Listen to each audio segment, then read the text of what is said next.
Hola, ¿qué tal amigos? Aquí Steve nuevamente. Gracias por ver este video. El título del día de hoy se llama El nombre correcto. Y antes de entrar en el tema, déjame te platico una historia. Cada vez que voy a Starbucks, me toca que me ponen el nombre que quieren. Nunca ponen mi nombre bien, Steve. Ponen Steve, ponen Steve con E, Y y F. Ponen Steve con B de burro. Burros ellos. Me han puesto José, me han puesto Agustín, yo no sé qué onda, pero siempre me ponen el nombre incorrecto y ya me he dignado y mejor ya no compro en el Starbucks. ¿Sabes? Algo que me llama mucho la atención es cuando Jesús conoce a sus discípulos. Tenemos historias increíbles y enseñanzas increíbles, nada más de esos momentos. Lucas y Juan tienen dos historias de cuando Jesús conoce a Pedro. Y déjame te leo las dos y después te doy mi interpretación al respecto. La primera que vamos a leer es Lucas 5 del 1 al 5. Es de la Nueva Versión Internacional. Dice: un día estaba Jesús a orillas del lago de Genezaret, mar de Galilea, y la gente lo apretujaba para escuchar el mensaje de Dios. Entonces vio dos barcas que los pescadores habían dejado en la playa mientras lavaban las redes. Subió a una de las barcas que pertenecía a Simón y le pidió que la alejara un poco de la orilla. Luego se sentó y enseñaba a la gente desde la barca. Cuando acabó de hablar, le dijo a Simón: lleva la barca hacia aguas más profundas y echen ahí las redes para pescar. Maestro, hemos estado trabajando duro toda la noche y no hemos pescado nada, le contestó Simón, pero como tú me lo mandas, echaré las redes. Y ahora déjame te leo de Juan 1, 35 al 42. Ya sé, es mucha Biblia, pero qué increíble es la Biblia, ¿no? Dice el versículo 35: al día siguiente Juan estaba de nuevo ahí con dos de sus discípulos. Al ver a Jesús que pasaba por ahí, dijo: aquí tienen al Cordero de Dios. Cuando los dos discípulos lo oyeron decir eso, siguieron a Jesús.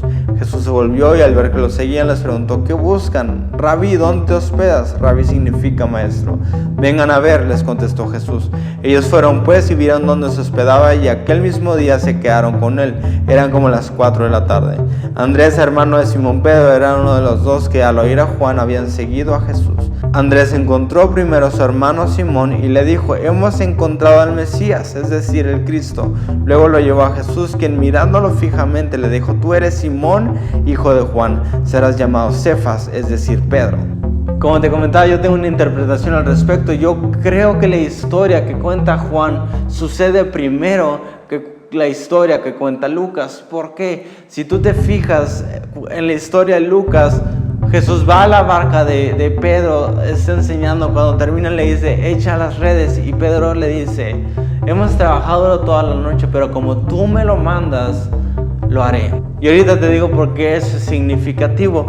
Lo que vemos en la historia de Juan es que Jesús llega y cambia su nombre. Su primer encuentro, antes de que Pedro incluso pudiera decir algo, Jesús lo mira fijamente y le dice: tú eres Simón, hijo de Juan, pero ahora serás llamado Cefas, Pedro. Sabes, en esta cultura la única persona que tenía la autoridad para nombrar a las personas o a los hijos era el padre. Solo el padre de familia, solo la cabeza del hogar podía nombrar a los hijos. Entonces creo que por eso Jesús le dice: tú eres Simón, hijo de Juan, es decir, Juan te dio la identidad, el nombre que tienes ahora, pero ahora yo tengo autoridad sobre ti y te llamaré Cefas, es decir, Pedro. Jesús no estaba menospreciando la autoridad que tiene un padre, sino que estaba exponenciando su autoridad sobre los padres. Y al hacer esto también Jesús estaba dejando en claro que quien definía la identidad y la historia de Pedro ya no era él mismo, ya no era su pasado, ya no era su historia, ni siquiera sus sueños. Ahora era Jesús quien lo definía. El significado del nombre Simón es carrizo o llevado por el viento o arena.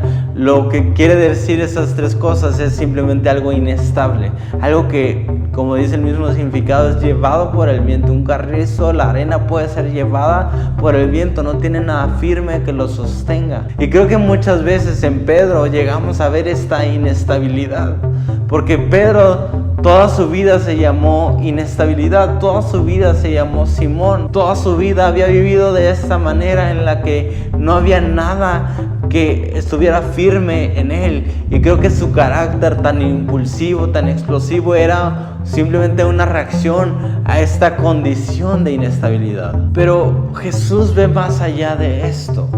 Jesús ve a Pedro no por lo que él es, sino por lo que él puede llegar a ser.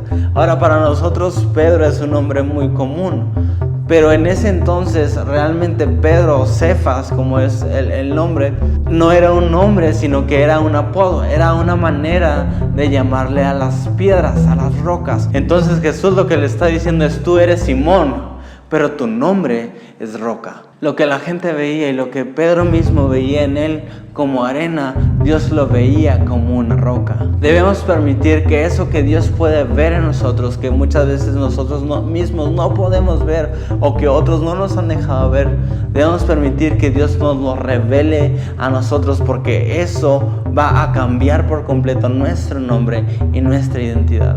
Ahora, siguiendo con esto de los pasajes, en Lucas 5:5 Pedro le contesta: como tú me lo mandes. Aquí estamos viendo que Pedro ya está convencido de que quien tiene la autoridad sobre su vida no es ni siquiera él mismo, sino es Jesús. Porque como yo lo veo, esa historia que vemos en Juan sucedió primero y después la de Lucas, y cuando sucede la historia de Lucas, Pedro ya ha sido cambiado.